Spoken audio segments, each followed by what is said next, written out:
नमस्ते मित्रों। साल 2025 को गुड फ्राइडे के दिन मैंने एक वीडियो बनाया था, गुड फ्राइडे क्या है। और ये वीडियो देखने के बाद मेरे कई दोस्तों और रिश्तेदारों का मुझे फ़ोन आया, उन्हें ये वीडियो बहुत पसंद आया। तो उसी सराहना के आधार पर आज मैं आपके सामने एक नया वीडियो लेके आया हूँ। आज ईस्टर है और वीडियो का विषय है ईस्टर क्यों मनाते हैं। आइए हम देखते हैं ईस्टर क्यों मनाते हैं।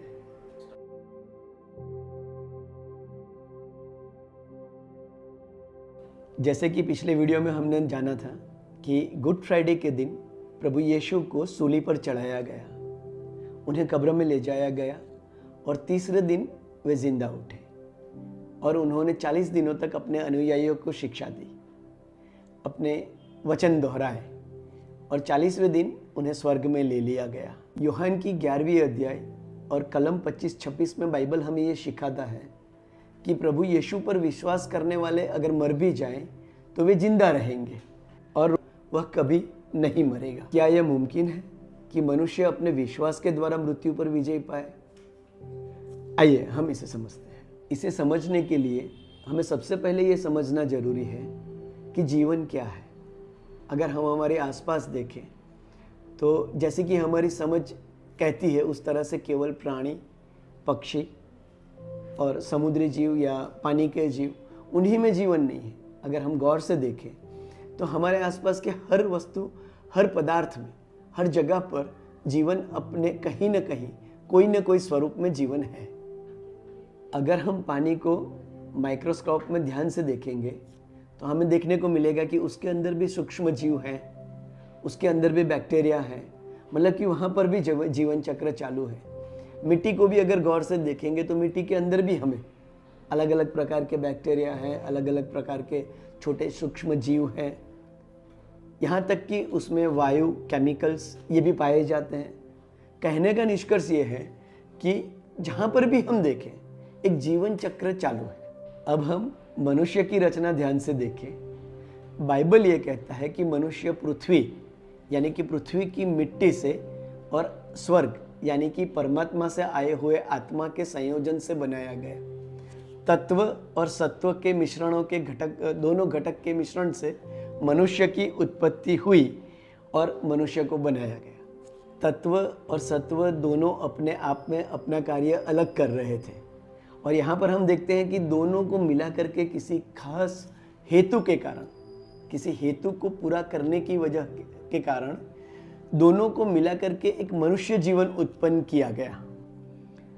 अब हम ध्यान से देखें तो तत्व और सत्व यानी कि आत्मा और परमात्मा, आत्मा और मिट्टी जब अलग अलग थे तब भी वह अपना कार्य कर रहे थे और जब उन्हें मिलाया गया तो दोनों मिलकर के एक नई संरचना के अनुसार मनुष्य बनकर भी अपना कार्य कर रहे हैं। अब जब किसी कारणवश मनुष्य का जीवन काल समाप्त होता है तब आत्मा शरीर से अलग होती है, मिट्टी वापस मिट्टी में मिल जाती है और आत्मा वापस परमात्मा के पास जाती है। यानी कि दोनों वापस अपने जो स्वरूपों से वो आए थे उन्हीं में मिल करके वापस वही कार्य करते हैं जो वो कर रहे थे। मिट्टी वापस मिट्टी बन जाती है और आत्मा उस पवित्र आत्मा के पास, परमात्मा के पास जाकर के वहाँ जीवित रहती है, यानी कि जीवन चक्र चालू रहता है। तो फिर मृत्यु क्या है? एक उदाहरण से समझते हैं कि हम किसी वस्तु या पदार्थ को किसी हवाबंद डिब्बे के अंदर बंद कर देते हैं और उसे उसकी उस कुदरती प्रक्रिया से अलग कर देते हैं। वह प्रक्रिया जो हमेशा हर एक पदार्थ, हर एक वस्तु के ऊपर निरंतर चलती रहती है, जिसे हम केमिकल प्रोसेस कहते हैं, ऑक्सीडेशन का प्रोसेस कहते हैं। उस प्रक्रिया से जब हम उसे अलग कर देते हैं और उसे एक हवाबंद डब्बे में बंद कर देते हैं तो वो प्रक्रिया वहाँ पे ख़त्म हो जाती है और वो वस्तु जिस स्वरूप में है उसी स्वरूप में वहीं पे रह जाती है। उस पर कोई चेंज नहीं आता है, उसके अंदर कोई परिवर्तन नहीं आता। इस वस्तु को हमने आवरण में रखा है, यानी कि जैसे मैंने बताया हवाबंद डब्बे में रखा है, वह वैसी ही रह जाती है।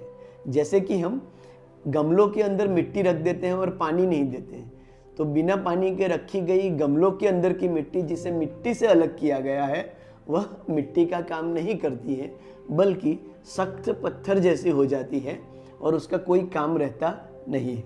आत्मा भी जब परमेश्वर के पास से आती है तब वह अपने मूल स्वरूप और उद्देश्य के साथ आती है और वो परमात्मा के स्वरूप में हमारे पास आती है। हम कह सकते हैं उसे बिल्कुल ओरिजिनल कंडीशन में, जैसे कि परमात्मा है वैसे वो हमारे पास आती है और परमेश्वर के उद्देश्य को पूरा करने के लिए वो मनुष्य के पास आती है और मिट्टी से मिलाई जाती है और उससे मनुष्य बनाया जाता है। और शरीर जो कि मिट्टी से लिया गया है उसे हम पोषण देने के लिए जमीन से ली गई चीज़ें जैसे सब्जियां हैं वापस शरीर में डालते हैं खुराक के द्वारा और शरीर को पोषण मिलता है। वैसे ही परमात्मा के पास से आई हुई आत्मा को परमेश्वर के पास से आने वाले ज्ञान, मार्गदर्शन और उनके द्वारा निर्देश किए गए कार्यों के द्वारा बल मिलता है और उसको पोषण मिलता है। मनुष्य अपने शरीर को पोषण देने के लिए तो यत्न करता है, खुराक का प्रबंध करता है, लेकिन वह एक गलती कर जाता है। अपनी आत्मा को जिसकी खुराक परमेश्वर की इच्छा और परमेश्वर का मापदंड है वह देना भूल जाता है। परमेश्वर के इन्वॉल्वमेंट के बगैर किया गया हर एक कार्य वह पाप है। हम जिस चीज़ में, जिस कार्य में परमेश्वर की इच्छा को समझते नहीं हैं और केवल अपनी अभिलाषाओं को पूरा करते हैं, वह कार्य पाप है।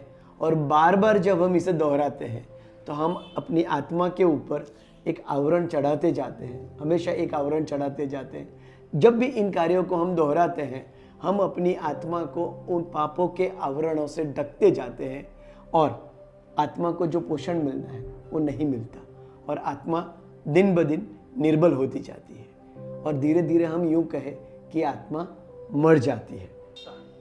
और जब मनुष्य जीवन का उद्देश्य समाप्त होता है और आत्मा और शरीर एक दूसरे से अलग होते हैं तो शरीर तो मिट्टी में मिल जाता है और मिट्टी बन करके अपना काम मिट्टी की तरह फिर से शुरू कर देता है।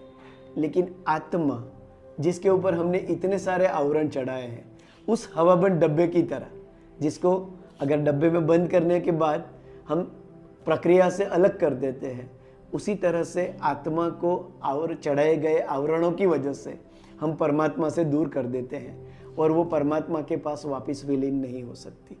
परमात्मा में कभी भी वापस जाकर के उसका जो मिलना है वह संभव नहीं होता और यही असली मृत्यु है। आत्मा को आज़ाद करने के लिए, उसे परमेश्वर से मिलाने के लिए, उस परमात्मा से जहाँ से आत्मा आई है उस उद्भव में वापस जाने के लिए आत्मा के ऊपर जो चढ़ाए गए आवरण है उसे हटाना ज़रूरी है और अपने एक एक कार्यों को जो हमने परमेश्वर के विरुद्ध जाके किए हैं, जो हमने परमेश्वर की इच्छा के बगैर किए हैं, उन कार्यों के आवरणों को जब हम हटाते हैं तब हम अपनी आत्मा के ऊपर से वो कवरिंग दूर करते हैं, उसके ऊपर से वो बोझ हटाते हैं जो उसे बांधे हुए हैं। जब हम पश्चाताप करते हैं, जैसे कि मैं कहता हूँ, पश्चाताप आदमी को निर्वस्त्र करता है, वो सारे आवरणों को हटाता है। और जब हम समर्पण करते हैं, जब हम अपने आत्मा को परमेश्वर से समर्पित करते हैं, तब वो समर्पण आत्मा को परमेश्वर की महिमा से ढकता है। पश्चाताप निर्वस्त्र करता है और समर्पण उसे फिर से परमेश्वर की महिमा से ढकता है। बिना पश्चाताप समर्पण के कोई मनुष्य अपनी आत्मा को नहीं बचा पाता है। प्रभु यीशु ने अपने सूली पर के इस बलिदान के द्वारा हमारे पापों की कीमत चुकाई और हमारे लिए पश्चाताप का मार्ग खुला किया, ताकि हम परमेश्वर के पास जाकर अपने पापों की कबूलात करके, अपने आवरण को हटा के, अपनी आत्मा को खुली करके परमेश्वर के पास ले जाए और उसका अनुग्रह पाए। प्रभु यीशु के लहू में हमारा आत्मा को धो के हम फिर से स्वच्छ करें और उस परमात्मा से मिल जाए जिस परमात्मा से हम आए हैं। तो इसी तरह से ईस्टर उस त्योहार का नाम है जो प्रभु यीशु के बलिदान और पुनरुत्थान को प्रदर्शित करता है, जिस बलिदान और पुनरुत्थान के माध्यम से हम प्रभु यीशु पर विश्वास करके हमारे आत्मा को फिर एक बार आज़ाद करते हैं, परमेश्वर के पास ले आते हैं और फिर से उस अनंत जीवन के भागीदार होते हैं जो निरंतर चलता रहता है, जिससे हम पापों के कारण अलग हुए थे। यह है ईस्टर। और अंत में मैं ये कहना चाहूँगा कि अगर कोई आपके पास आता है मेरा ईश्वर तेरा ईश्वर करके, इस तरह से लेकर के, तो उससे कहिए कि तेरा ईश्वर और मेरा ईश्वर नहीं होता है, ईश्वर ईश्वर है जिसके पास जब हम मेरा और तेरा हटाकर जाते हैं तो हम उसके बनते हैं, हमें उसका बनना पड़ता है। Thank you so much.